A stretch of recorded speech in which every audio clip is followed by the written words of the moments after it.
네, 고품격 레드 시간이 돌아왔습니다. 자, 오늘 레드는요, 좀 감독 이야기를 해보려고 합니다. 이번 주에 좀 이슈가 있었죠. 바로 토트넘의 누누 감독은 갔고, 또 그리고 바르셀로나의 쿠만 감독도 가고, 일단 차비 헤르난데스 감독이 온다는 얘기가 있습니다. 물론 이제 저희 녹화 기준으로 아직 결정된 건 없고 알사드 측에서 요구하는 일부 조건들을 아마 그 바르셀로나 그 라포르타 회장이 들어줘야 될 거예요. 그러니까 그렇죠. 뭐 알사드도 맨입으로야 보낼 수 없잖아요. 지금 시즌 초반 또 중요한 시점에 알사드도 있기 때문에 그런데 여태까지 이제 들리는 전체적인 보도로 봐서는 11월 20일 에스파뇰전쯤에 차비가 바르셀로나 감독으로 데뷔를 할 것이다. 네. 그러니까 그 사이에 또 바르셀로나에게는 좀 다행스럽게도 A매치 기간이 있잖아요. 그래서 A매치 기간이 지난 다음에 11월 20일쯤에 데뷔 가능성이 지금 높다는 얘기까지 제가 이제 보고 왔어요. 그 이후에 또 뉴스는 어떻게 될지 모르지만 어쨌든 차비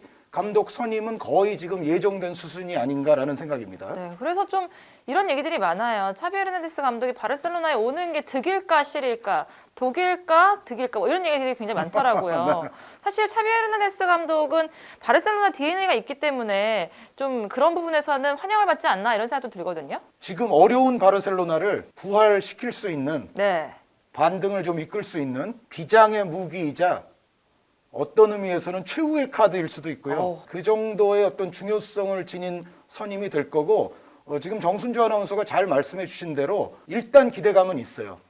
근데 저는 이제 이 차비 감독 선임에 대해서 요즘 뭐든지 좀 빨리 하는 세상 아닙니까? 네. 그래서 일단 저의 나중에 결론으로 말할 이야기를 지금 그냥 결론부터 말씀드리자면 장기적인 관점에서는 기대감이 저는 큰 영입이라고 봐요. 네. 네, 차비 감독이 이제 지휘봉을 잡게 된다면 다만 당장의 관점에서는 물음표가 있고 어려움을 겪을 수 있다고 생각을 해요. 그래도 장기적인 관점으로서는 클럽의 구조를 개혁하고 또 한번 리빌딩을 좀 한다는 차원에서는 차비 감독만한 후보는 없는 것 같아요. 그런 면에서는 궁극적으로는 좋을 수 있는데 당장 과연 이제 차비 감독 효과가 바로 나올 수 있을 것이냐에 대해서는 의구심이 짙고 이제 그랬을 때 당장 이제 예를 들어 뭐 크게 반등하거나 이런 결과가 확연히 안 나왔을 때는 어려움을 좀 겪을 수 있다. 네. 그 말씀은 어떻게 보면 이제 차비 헤르난데스 감독이 왔을 때 이 단기적으로는 효과가 좀 덜 날 수 있다는 얘기가 구조적인 문제일까요? 감독에 대한 문제일까요? 그거는 바르셀로나의 현 상황과 밀접하게 관계가 있죠. 그러니까 차비 감독을 얘기할 때 지금 해외 언론에서 컬럼이 많이 나오고 있습니다. 네. 심지어 제가 요즘 아주 흥미로웠던 게 알사드의 전술에 관해서 이야기하는 해외 컬럼니스트들의 컬럼이 많아요. 챔피언스리그 지금 결승에 올라간 팀은 포항과 알힐랄 아닙니까? 네네. 아시아 챔피언스리그 결승 진출팀도 아니고 알사드에 대한 전술에 이 컬럼이 많다는 거는 와 차비에 대해서 확실히 전 세계적으로 관심이 많구나. 그래서 알사드 경기를 굳이 많이 안 보더라도 그 해외 컬럼니스트들의 컬럼만 이렇게 쭉 잘 읽어보면 알사드가 어떤 축구를 하고 있고 차비가 그동안 거기서 무엇을 했는지가 사실 명약관하게 나옵니다. 그래서 이 방송 보시는 여러분들께서도 알사드 차비 전술 관련 칼럼 같은 거 뭐 영어로 돼 있겠지만 그런 거를 찾아보시면은 아마 큰 도움이 되실 거라는 생각인데요. 기본적으로 차비 감독이 알사드에서 해왔던 것도 이른바 요한 크루이프, 펩 과르디올라, 차비로 연결되는 그 이른바 바르셀로나 스타일의 토탈 풋볼, 크루이피즘, 이른바 티키타카 이런 것과 아주 매우 밀접한 전술적 관련성이 있고 그러니까 정순주 아나운서가 DNA 말씀을 하셨지만 차비야말로 바르셀로나의 적자 중의 적자라고 해야 되겠죠. 일단 선수 프로 생활만도 뭐 그 아주 뭐 10대 소년 때부터 있었습니다만 프로 계약해서 뛴 것만도 한 17년 되거든요. 네. 그러니까 벌써 과르디올라 감독과 그것부터 공통점이죠. 네.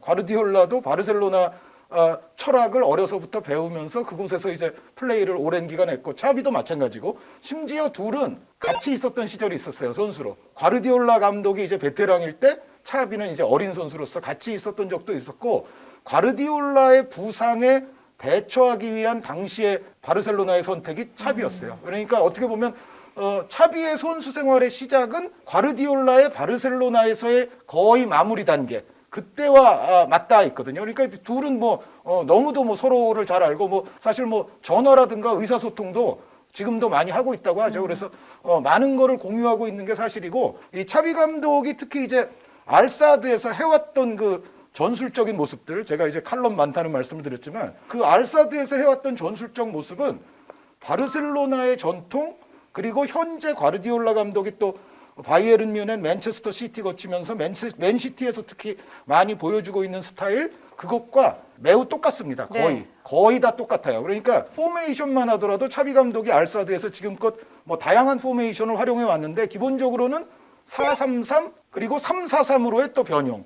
4-3-3과 3-4-3은 뭐 저 옛날 리누스 미켈스 시절부터 거슬러 올라가서 요한 크루이프 펩 과르디올라를 거치는 동안 바르셀로나가 토탈 풋볼 스타일을 가져가면서 기본적으로 쓰던 포메이션이 4-3-3 그리고 그것의 또 변형이라고 할 수 있는 그것의 형제라고 할 수 있는 3-4-3이거든요. 그러니까 차비 감독도 알사드에서 이 바르셀로나의 기본 포메이션을 사용해 왔고 그런데 뭐 그것만 했느냐 3-2-4-1 같은 형태도 차비 감독이 특히 이제 최근에 많이 활용을 했는데 3-2-4-1이야말로 바로 펩 과르디올라 감독이 특히 맨시티에서 어떻게 보면 좀 세계적으로 좀 많이 알리고 유행을 시킨 그런 형태이고 3-2-4-1뿐만 아니라 또 이제 이른바 예전 WM 포메이션을 과르디올라가 현대적으로 재해석했다는 3-2-2-3과 같은 모양도 나오죠. 그러니까 3-2-4-1하고 사실 3-2-2-3은 옛날 형태로 따지면 WM 포메이션 형태라고 볼 수 있거든요. 물론 이제 뛰는 방식은 현대적으로 그것을 재해석한 겁니다만 어찌됐건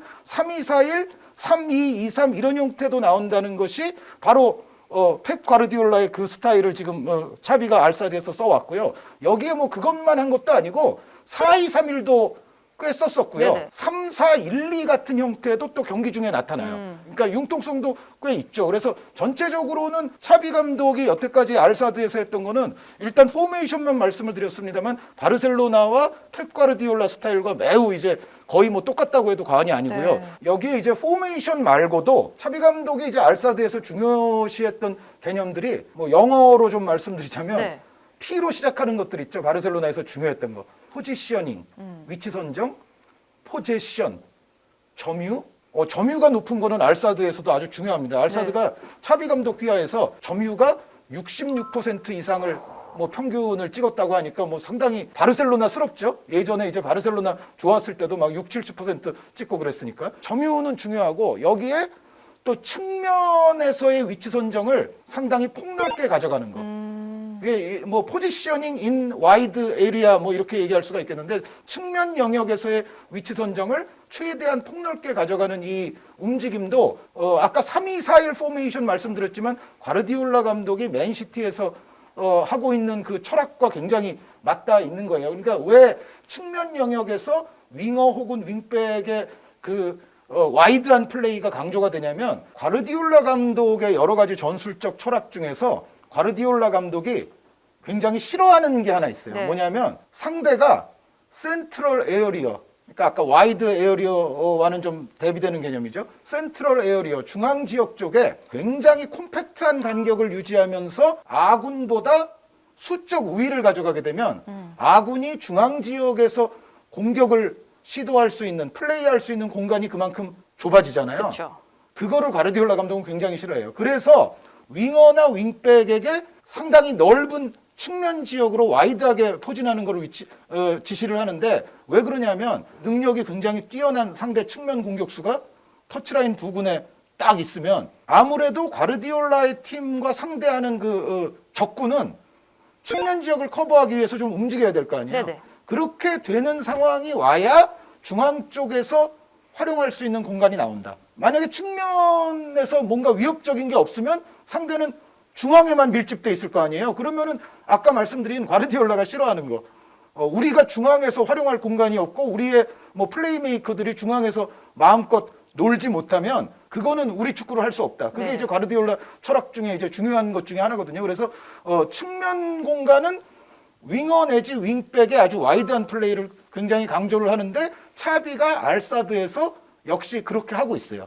여기에 이제 또 중요한 것 중에 하나가 세컨드 볼 싸움도 굉장히 중요합니다. 그러니까 차비의 그 알사드에서의 전술은 뭐 예전 바르셀로나 전통 스타일이나 마찬가지인데 되도록 우리가 볼을 많이 갖고서 상대 진영에서 경기를 해야 돼요. 그러니까 우리가 볼을 뺏기더라도 상대 진영에서 또 압박이 들어가면서 우리가 볼을 되찾아 와야 되는데 이제 그럴 때 상대 진영에서 압박이 들어왔을 때 이제 상대가 예를 들어 좀 어설픈 패스를 한다든가 급한 상황에서 좀 약간 미스성 패스가 나온다든가 그 볼을 우리가 낚아챌 수 있느냐.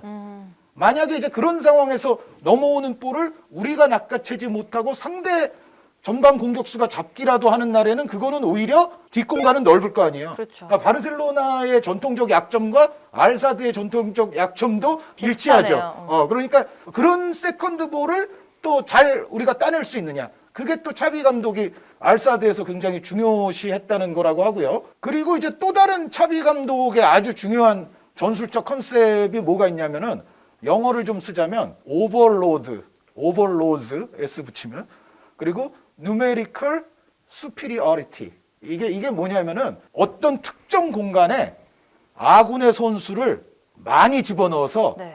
이게 이렇게 되면 이제 우리가 뭐 과적 차량 뭐 이런 얘기도 하는데 그 공간이 과밀화되거든요.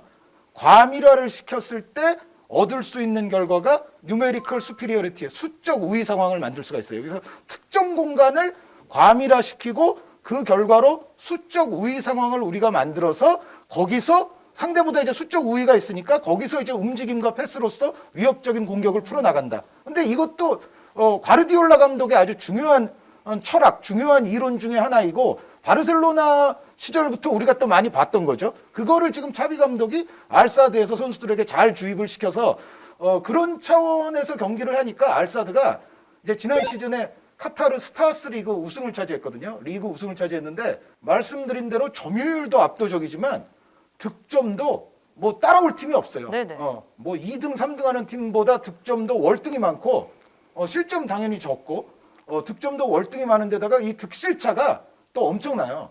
그래서 지난 시즌 이제 차비 감독이 알사드에서 카타르 리그를 우승할 때 이른바 도미넌트한 아주 압도적인 그런 모습을 보이면서 카타르 리그를 제패를 했었죠. 그래서 그런 모습들을 두고 아까 말씀드렸던 대로 해외의 칼럼니스트들이 야, 차비가 바르셀로나 축구, 크루이프 축구, 과르디올라 스타일을 알사드에서 잘 재현하고 있어.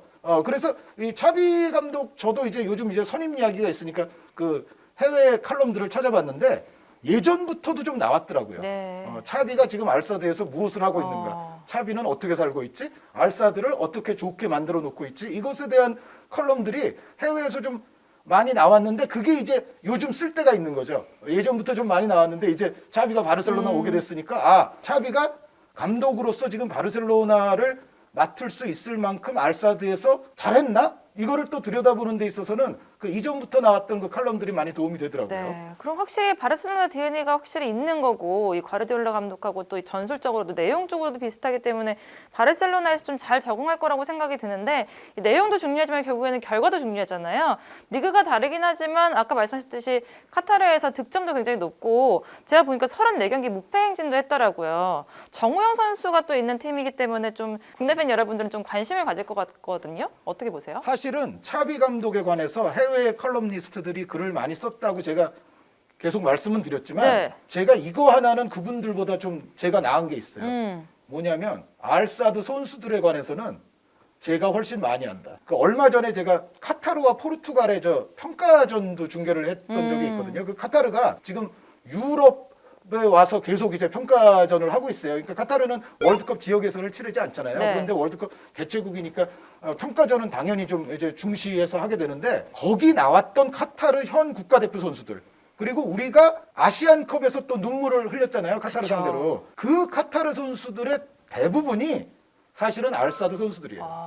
그러니까 내년 월드컵 개최국인 카타르가 이제 월드컵에 출전시킬 주전 선수들의 상당수가 알사드에서 뛰고 있는 선수들이고요. 그러니까 뭐 말씀드리자면 이런 선수들입니다. 일단 카타르 현 국가대표의 골키퍼 넘버 1, 넘버 2가 모두 알사드 골키퍼예요. 그러니까 바르샴 선수, 알시브 선수가 있는데 원래 알시브가 더 앞서 있던 선배였는데 차비가 바르샴이라는 젊은 골키퍼를 키워가지고 지금은 원투 관계가 좀 바뀌었어요. 그래서 바르샴, 알시브가 다 골키퍼가 카타르의 국가대표로 가도 이 선수들이 원투예요. 네네. 네, 그 선수들이 있고 여기 이제 수비 쪽에는 부알렘 쿠키, 타렉 살만, 페드로 미구엘 그리고 아시아 올해의 선수상 예전에 수상했던 압델 카림 하산. 그러니까 어떻게 보면 카타르 국가대표에서 이렇게 4백 라인을 만들어도 되거든요. 혹은 뭐 부알렘 푸키 같은 선수는 센터백 뛰지 않고 수비형 미드필더 쪽으로 위로 올려도 되고 한데 어찌됐건 카타르 현 국가대표팀의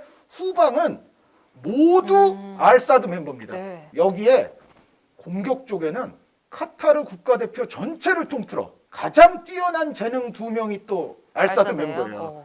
하산 알하이도스. 알하이도스 선수는 특히 이거 생각하기 싫은 건데 슈틸리케 감독 있을 때 네. 우리가 카타르에게 크게 당했거든요. 알하이도스 선수 날아다녔고요, 사실은.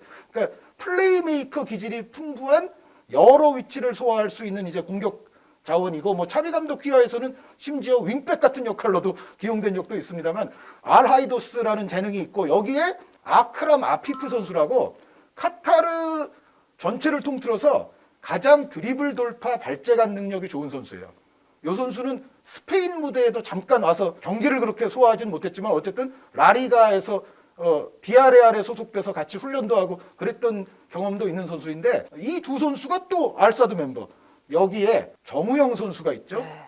그리고 이제 정우영 선수의 파트너 수비형 미드필더가 길레르미라는 브라질 선수가 있는데 이 선수가 예전에 데포르티보나 우디네제 같은 데서 뛰었기 때문에 또 유럽 축구 팬들이라면 조금 아실 만한 선수고 그리고 앞쪽에 산티 카솔라 선수가 있죠. 제가 좋아하는. 그리고 그 앞에 있는 공격수가요. 카타르 스타스 리그에서 40골, 30골을 넣는 선수가 있어요. 이 선수는 알제리 국가대표 선수인데 바그다드 부네자라는 선수인데 이 선수는 카타르 리그에 좀 오래 있었는데 득점왕을 밥 먹듯이 하는. 그러니까 진짜로 30, 40골, 40골 정도도 넣는다니까요. 이 선수가.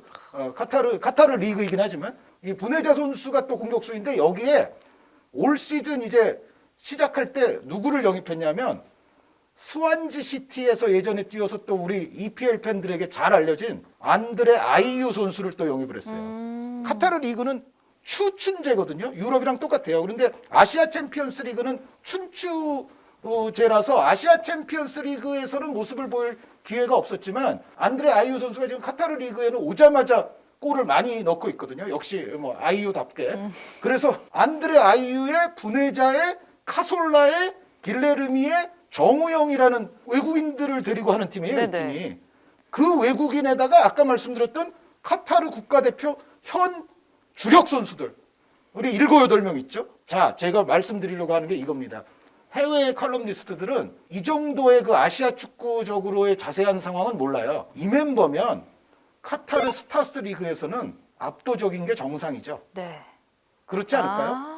물론 차비 감독이 선수였다가 이제 감독으로 바뀌었잖아요. 그러면서 지휘봉을 잡으면서 이전보다 차비 감독이 지휘봉 잡기 이전보다 더 좋은 축구를 하고 있고 선수들이 더 발전한 건 사실인데 네. 그럼에도 이 팀이 그럼 차비 감독이 지휘봉 잡기 전에는 못하던 팀이었냐? 그건 아니라는 그게 거죠. 아니라 알사드는 기본적으로 카타르 리그에서는 3등 밖으로 나가본 적이 없는 네. 팀이고요. 워낙에 멤버가 셌어요. 그리고 말씀드렸던 그 외국인 선수들의 면면도 엄청난 선수들이고 해서 사실 카타르 리그에서 이 정도 선수단의 어떤 지원을 받는 상황에서 차비가 물론 잘했지만 압도적이 아니면은 좀 이상한 팀이거든요, 이 팀이. 근데 압도적인 팀을 더 압도적으로 만든 거는 사실이에요. 그렇긴 한데 어찌됐건 카타르 스타스 리그에서 이 정도 멤버를 가지고 못한다?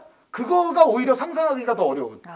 이 멤버를 가지고 만약에 거기서 못하면 다음 잡을 구하기가 사실 쉽지 않을 정도라고 생각이 되니까 여기서 이제 포인트는 뭐냐. 알사드가 카타르 스타스 리그에서 차지하고 있는 그 선수진의 위용, 위상, 그리고 그 또 지원 이런 것과 지금 바르셀로나가 차비 감독에게 해줄 수 있는 지원이랄지 지금 바르셀로나의 어떤 현실적인 멤버 구성이랄지 이런 부분은 차이가 좀 크다는 거예요. 네. 그러니까 시즌 초반이긴 하지만 순위만 하더라도 바르셀로나가 현재 녹화 기준상 9위에 위치하고 그렇죠. 있고 그리고 그 위에 있는 팀들이 지금 만만치가 않아요. 예를 들어 제가 라리가 올 시즌 시작하기 전부터 세비야 같은 팀 굉장히 강할 거다. 세비야 같은 상대는 지금은 베테랑 선수들만으로도 더블 이상의 스쿼드가 나온단 말이죠. 근데 요즘 보면은 뭐 세비야만 그러면 좋으냐? 소시에다드도 올 시즌 굉장히 단단해 보이고 또 이삭 선수라든가 쇠를로트, 오야르사발,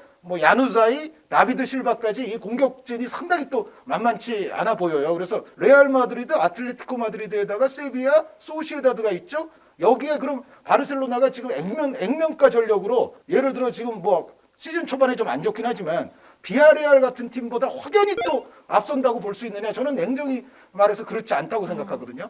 레알 베티스보다 확연히 앞설 거냐? 저는 냉정히 말해서 그렇지 않다고 생각해요. 그러면은 결국은 이제 차비 감독이 알사드에서 누리던 그 바탕과는 너무도 이제 다른 바탕으로 오게 오는 되거든요. 그리고 라리가뿐만 있나요? 챔피언스리그도 이제 차비 감독이 오고 나서도 조별리그는 남아 있거든요. 해야 될 거 아닙니까? 챔피언스리그에서 얼마나 또 강팀들이 기다리고 있습니까? 맞아요. 지금 챔피언스리그 성적도 안 좋잖아요, 바르셀로나가. 그래서 차비 감독이 이제 바르셀로나에 왔을 때 자기가 뛰던 시절 내지는 자기가 이제 나가고 난 직후의 시절 이 정도를 생각하고 오면 안 된다. 생각하고 오면 안 되는데 본인도 그걸 알겠죠. 본인도 그걸 모르고 오지는 않을 겁니다. 그런데 어찌됐건 지금 바르셀로나는 물론 이제 니코라든가 가비라든가 또 이미 스타로 올라선 페드리라든가 이런 어떤 중원으로서 이 선수들을 잘 가르치면 예전에 바르셀로나의 좋았던 구조를 어느 정도 회복할 가능성도 있기는 있어요. 그런데 단기적으로 바르셀로나가 과연 라리가 내 라이벌들 그리고 유럽의 라이벌들 이 팀들을 상대로 단기적으로 정말 성과를 뽑아낼 수 있을 것인가라는 측면에 있어서는 약간 그건 의구심이 들죠. 그러니까 물론 쿠만 감독보다는 좋을 맞겠죠. 겁니다. 그리고 쿠만 감독은 사실상 시한부 감독이나 다름이 없었어요. 네, 애초부터. 왜 그러냐면 맞아요. 그 조한 라포르타 회장이 당선될 때 라포르타 회장은 쿠만 지지했던 후보가 아니거든요. 그래서 사실은 라포르타 회장이 이른바 정권을 잡을 때 사실 쿠만 감독은 그때 나갈 가능성도 있었어요. 그래서 쿠만 감독이 나갈 것은 뭐 기정사실이었고 쿠만 감독이 어떤 세부 전술이라든가 이런 차원에서 차비만한 티처가 못 되는 차비만한 선생님이 못 되는 거는 제가 봐도 분명해요. 네네. 그리고 차비는 제가 봤을 때는 선생님 역할은 굉장히 잘할 가능성이 높습니다. 그러니까 두 가지 근거가 있는데 일단 알사드 처음 가서 물론 선수로도 몇 년 뛰었지만 어쨌든 지휘봉을 잡았을 때 뭐 선수들과 의사소통이 통역이 있겠지만 뭐 직접 말이 통하는 것도 아닐 텐데 지금 알사드 선수들을 보면 차비가 가르친 대로 잘 움직이는 게 눈에 들어오죠. 소통이 잘 된다는 거죠. 그거는 선수들에게 자기가 어떤 전술적 철학 이론만 좋다고 해서 팀이 좋아지는 건 아니잖아요. 그럼요. 선수들에게 자신의 이론, 자신의 철학을 가르치는데 성공했기 때문에 알사드가 좋은 플레이가 나오는 거예요. 그래서 그런 차원에서는 일단 차비는 좋은 선생님일 공산이 크고 그리고 선수 시절 때부터 뭐 그것 때문에 싫어하는 사람들도 많고 하기는 합니다만 말이 많고 말을 잘합니다. 그거는 일단 좋은 선생님이 되려면 물론 이제 한마디 탁 던져서 뭐 될 수 있는 선생님도 있지만 요즘 시대의 현대 축구에서의 좀 세밀한 전술들을 설명해 주기 위해서는 이해시키기 위해서는 사실은 좀 말을 잘할 필요도 없지 않아 있거든요. 그런데 차비 선수가 예전부터 말이 많고 말을 잘하고 그리고 그 자신이 알사드에서 하는 전술에 관해서 뭐 자기도 영상도 찍고 그랬더라고요. 그래서 가르치는 거는 잘할 것이고 지금 바르셀로나는 어떻게 보면 완성된 스타 플레이어들이 많았던 예전 팀이 아니잖아요. 지금 새로이 어떻게 보면 리빌딩을 해야 되고 어린 선수들이 점점 올라와서 이제 주력이 돼야 되는 팀이기 때문에 이 잘 가르치는 스타일의 차비의 선임은 그런 의미에서도 기대는 되죠. 네. 그런데 다만 아까 말씀드렸던 대로 지금 바르셀로나의 상황, 지금 라리가 내 라이벌들의 상황, 지금 유럽 내의 또 다른 라이벌들의 상황을 비교해 보면 차비가 여기서 삽시간에 매직을 일으키기는 쉽지는 않을 것이다. 좀 더 부정적으로 보시는 분들은 이런 분들도 계실 거예요. 우리가 아주 최근에 지휘봉을 잡으면서 돌아온 레전드들의 실패 사례를 많죠. 크게 두 개 봤거든요. 아주 크게. 첼시의 프랭크 램파드, 유벤투스의 안드레아 피를로. 네. 램파드 감독은 더비 카운티에서 한 시즌 감독을 했지만 어쨌든 역시 조금 부족한 경력에서 감독이 됐고 피를로 감독은 아예 초짜였어요. 네. 그러니까 뭐 하브리그나 뭐 유스나 이런 것도 한 적이 없고 원래는 그 연령별 팀 감독으로 데려왔었다가 한 열흘 만에 A팀 감독이 그냥 돼버린 케이스거든요. 맞아요. 그래서 피를로 감독은 뭐 완전 초짜였는데 그러니까 차비는 그들만큼의 초짜는 아닌 건 아니죠. 그렇죠. 아닌데 다만 근데 무대가 또 알사드 카타르 아시아였잖아요. 리그가 다르니까. 리그가 다르고 말씀드렸던 대로 알사드는 기본 멤버 자체가 워낙에 빠방하고 그런 상황에서 뭐 그 정도 감독한 것이 과연 유럽의 빅클럽을 맡아서 감독을 할 정도의 경험일까라는 것에 대해서 의문을 좀 제시하실 분들도 있는 것 같은데 그래도 저는 그거는 이렇게 말씀드리고 싶어요. 일단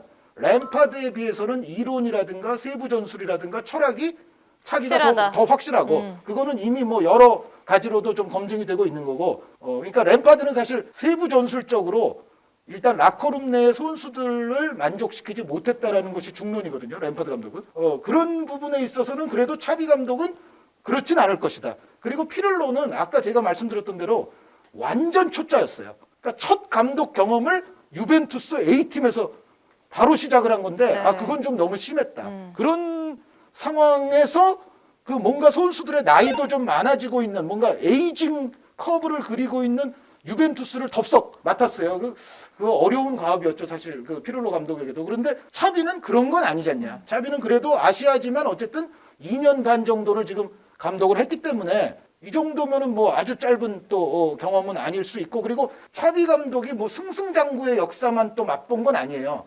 그러니까 처음 지휘봉 잡았던 시즌에는 리그에서 3등 했었고요. 네네. 뭐 이거는 국내 또 우리 K리그 팬분들이 아주 더 잘하시는 건데 아시아 챔피언스 리그에서는 계속 실패했어요. 네. 그러니까 차비는 어느 정도의 그런 쓴맛에 대한 경험도 있는 편입니다. 그러니까 카타르에서도 다 되는 건 아니었어. 네. 램파드, 피를로에 비하면은 그들의 약점과 차비의 약점이 제가 봤을 때는 똑같지는 않아요. 똑같지는 않고 분명히 그들보다는 차비가 지금 현재 단계에서 비교 우위적으로 조금 더 믿을 만한 구석이 많은 게 사실이에요. 근데 다만 이제 가장 큰 문제는 역시 바르셀로나의 지금 상황이다. 네. 보통 이렇게 차비 같은 레전드 감독이 영입이 되잖아요.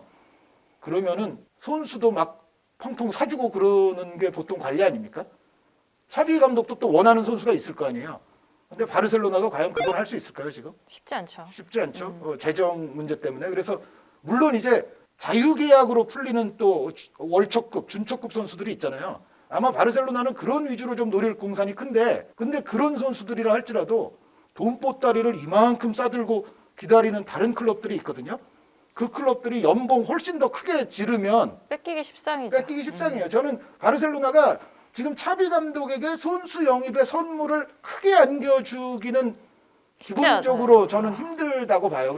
그런 상황이라면 그러면 차비 감독이 외부에서 여태까지 또 자기 친정팀 관찰 안 했겠어요? 지금 그 바르셀로나의 문제가 뭔지도 관찰했을 거고 경기들도 봤을 거 아닙니까? 그런데 그러면서 이제 차비 감독이 내가 주의봉을 잡으면 이런 요소에 이런 유형의 선수들을 좀 보강을 하면 좋을 것 같은데라는 생각이 있었겠지만 그게 과연 다 될까? 기본적으로는 차비 감독도 지금 있는 멤버를 가지고 뭔가를 해야 되거든요. 여기서 이제 조금 이제 소폭의 변화는 있을 겁니다. 분명히 겨울 이적 시장도 있고 하니까. 그런데 아주 뭐 획기적인 폭의 변화를 기대하기는 어렵죠. 그래서 지금 있는 선수들을 가지고 과연 차비가 잘할 수 있을 것인가. 요게 하나 또 분명히 의문이 있고요. 그리고 이제 아마 이런 의문을 또 제기하시는 분들도 계실 거예요.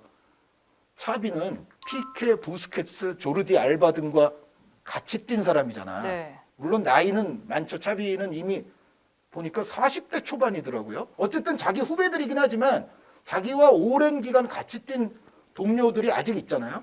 근데 이제 이 선수들을 혹시 차비 감독이 무한 신뢰하면은 그것도 문제일 것이다. 그렇죠. 라고 생각하시는 팬분들도 저는 계실 거라고 생각해요. 그러니까 특히 이제 기동력이 많이 떨어지고 있고 다리가 무거워지는 지금 연령들의 대부분 그 차비의 동료 선수들은 접어들지 않았어요. 그런데 차비 감독이 과거의 어떤 영광, 과거의 플레이를 생각하면서 그리고 또 개인적인 친분이 깊을 테니까 저 선수들을 너무 또 믿거나 너무 또 중요한 역할을 계속 맡기거나 뭐 하지 않을까라는 생각들이 분명히 저는 높아심이 계실 것 같은데 근데 그러겠어요. 제 생각이 정순주 아나운서 생각과 같아요. 그거는 오히려 제가 봤을 때는 차비 감독이 오면은 그 노장 선수들이 좀 부진할 때 네.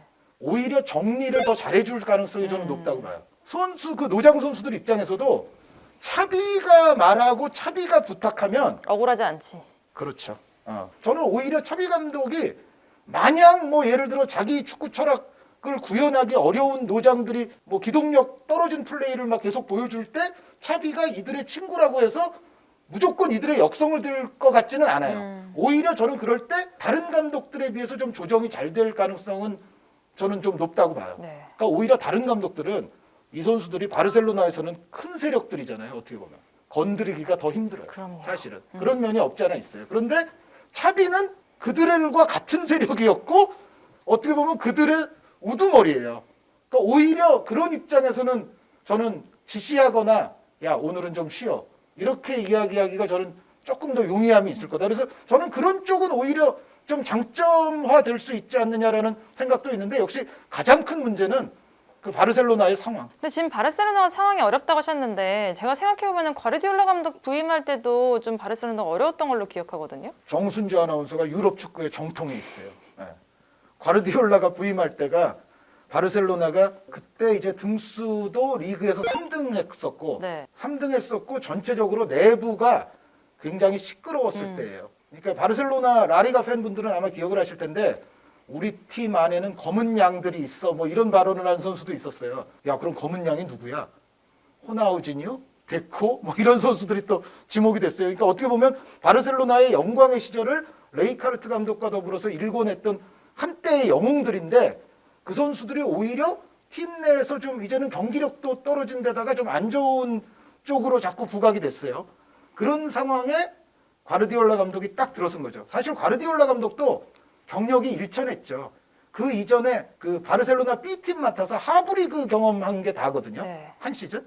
그러니까 사실은 아까 뭐 램파드, 피를로사를 얘기를 했지만 과르디올라도 과연 바르셀로나 A팀, 성인팀 지도가 가능할까에 대해서 의구심을 품는 시각도 분명히 있었어요. 그러니까 과르디올라 감독도 거의 초짜에 가까운 감독이기는 했었거든요. 그런데 그 이후의 역사는 아시다시피 유럽 축구 전체의 흐름을 바꿔놨죠. 과르디올라라는 이른바 초명장이 등장해서. 그런데 그때 상황도 정순주 아나운서 말씀대로 바르셀로나가 좀 어려웠는데 그런데 그럼에도 그때 어려움은 저는 지금 어려움에 비하면 어려움도 아니다 라고 생각해요. 왜?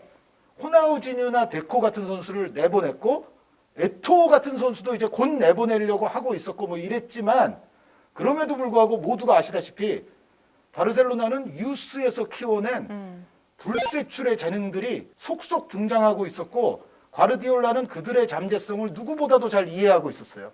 왜? 자기가 B팀에 있었으니까.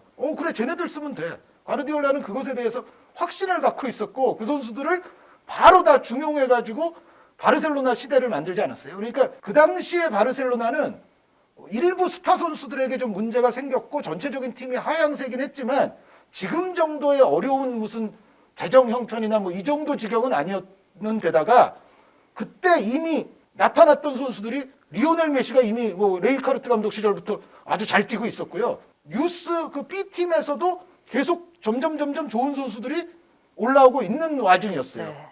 그러니까 과르디올라는 분명히 그러한 어떤 바탕이 좋은 상황에서 어떻게 보면 지휘봉을 잡아서 자기의 철학을 그들에게 잘 녹여냈다고 볼 수가 있죠. 그런데 지금 물론 아까 제가 이제 뭐 페드리, 니코, 가비 이런 선수들 바르셀로나에도 특히 미드필드 쪽에 기대주들 말씀을 드렸죠. 또 안수 파티 선수가 기본적으로 있고 데파이 선수는 그래도 기본적으로 지금 바르셀로나가 에이스 가운데 한 명으로 잘 쓸 수 있는 선수이고 그래서 지금도 뭐 선수들이 없는 건 아니지만 과연 과르디올라가 그 당시 레이카르트의 팀을 넘겨받았을 때만큼의 기반이 지금 차비에게도 있는가라고 물으신다면 지금 차비가 제가 봤을 때는 훨씬 더 열악하다.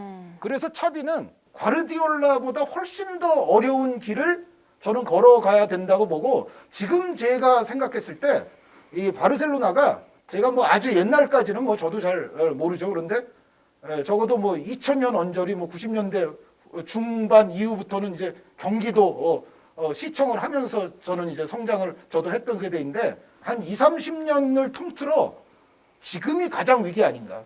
지금의 바르셀로나의 위기는 그 당시 예전 뭐 15년 전, 20년 전 이때 위기를 초월할 정도의 위기가 지금 바르셀로나에 와 있어요. 그래서 이거를 이제 차비가 딛고 일어서려면 굉장히 이제 어려운 길을 가야 된다. 그리고 또 한 가지 이제 차비와 지금 바르셀로나에 대한 약간의 지금 우려점은 오자마자 뭔가 확연한 반등이 안 될 수도 있어요. 근데 그랬을 때 저는 이제 그라운드 외적으로 약간 문제가 생길 수 있다는 생각인데요. 뭐냐면 이제 라포르타 회장 시절 아닙니까 지금?